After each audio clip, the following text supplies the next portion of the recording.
টানা ভারী বর্ষণের কারণে বান্দরবানের বিভিন্ন নদ নদীর পানি বৃদ্ধি অব্যাহত রয়েছে, সেই সঙ্গে ঝুঁকি রয়েছে পাহাড় ধসের।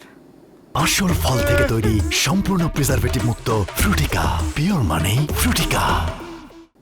মৌসুমী বায়ুর প্রভাবে বান্দরবানে এখনো থেমে থেমে মাঝারি থেকে ভারী বর্ষণ অব্যাহত রয়েছে। ফলে কমছে না সাঙ্গু ও মাতামুহুরী নদীর পানি। এখনো পানিবন্দী অর্ধলক্ষাধিক মানুষ। ঘটছে বিভিন্ন এলাকায় পাহাড় ধসের ঘটনাও।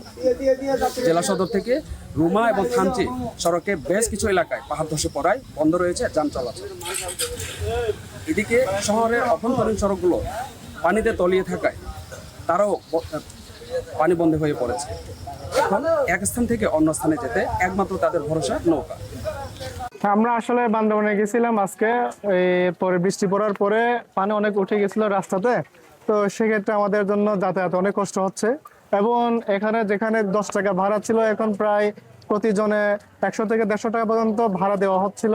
আমাদের রুমা সড়কে হচ্ছে আপনার উভয় জংশনের পরে অনেক বড় পাহাড় ধসে পুরা রাস্তা ব্লক হয়ে গেছে। তার কারণে আমরা গাড়ি চলাচল করতে পারতেছি না। রোমার গাড়ি চলাচল করে না। ছোট গাড়ি আমি চিটাগতন আসছি, আজ 2 দিন হয়েছে।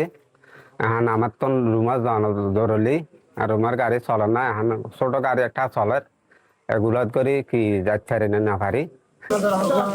আমরা বালাঘাটা বাজার থেকে গাড়ি করে অব্দি আসছি, 100 টাকা করে জনপ্রতি।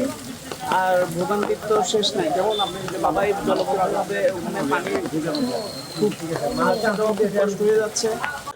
অব্যাহত বৃষ্টিপাতে পাহাড়ি ঢল, বন্যা ও পাহাড় ধস সহ সব মিলিয়ে বিপর্যস্ত হয়ে পড়েছে বান্দরবান। দুর্যোগ মোকাবেলায় সর্বোচ্চ সতর্ক অবস্থানে রয়েছে জেলা প্রশাসন। জেলা প্রশাসনের পক্ষ থেকে পানিবন্দী মানুষের জন্য পর্যাপ্ত পরিমাণে খাদ্য সহায়তা দেয়া হলেও খুশি নন তারা। এখন বান্দরবানবাসীর নজর আকাশের দিকে। কখন থামবে এই বৃষ্টি, কখন ফিরতে পারবেন নিজেদের বসতভিটায়।